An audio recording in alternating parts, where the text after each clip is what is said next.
Western Sydney stadium, যা কমব্যাংক stadium নামেই ব্যাপক পরিচিত, এখানেই বসেছে এএফসি এশিয়ান কাপের মহাযজ্ঞ।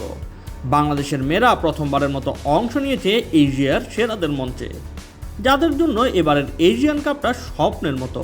শুধুমাত্র বড় দলগুলোর সাথে ম্যাচই নয়, বরং স্টেডিয়ামের চারপাশের আয়োজন মুগ্ধ করেছে তাদের। সিডনির প্রাণকেন্দ্রে অবস্থিত ওয়েস্টার্ন সিডনি স্টেডিয়াম, যা স্পন্সরশিপের কারণে কমব্যাংক স্টেডিয়াম নামেও পরিচিত, এটি একটি বহুমুখী স্টেডিয়াম। ভাঙা গড়ার পর 2019 সালের এপ্রিল মাসে নতুন করে উদ্বোধন করা হয় এই স্টেডিয়ামের, যার ধারণ ক্ষমতা প্রায় 30,000। নিউ সাউথ ওয়েলস সরকারের মালিকানাধীন এই স্টেডিয়ামটি নির্মাণে ব্যয় করা হয়েছে প্রায় $300 মিলিয়ন।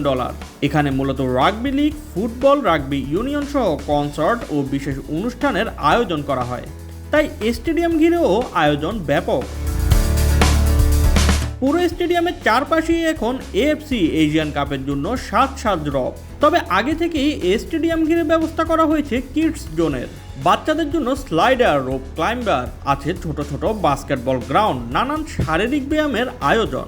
এশিয়ান কাপকে ঘিরে তৈরি করা হয়েছে অস্থায়ী স্ট্রিট ফুটবলের মাঠও, যা বাচ্চাদের মাঠমুখী হতে আগ্রহী করে তোলে। এএফসি এশিয়ান কাপের জন্য ব্যবহৃত এই মাঠ বাংলাদেশের জন্য একটি আদর্শ। দেশে শত কোটি টাকা বাজেট হলেও মাঠের চারপাশে হয় না বাচ্চাদের মাঠমুখী করার কোনো আয়োজন। উল্টো সেখানে হয় দোকান, ফুটপাত দখলে রাখে ভবঘুরে ব্যবসায়ীরা।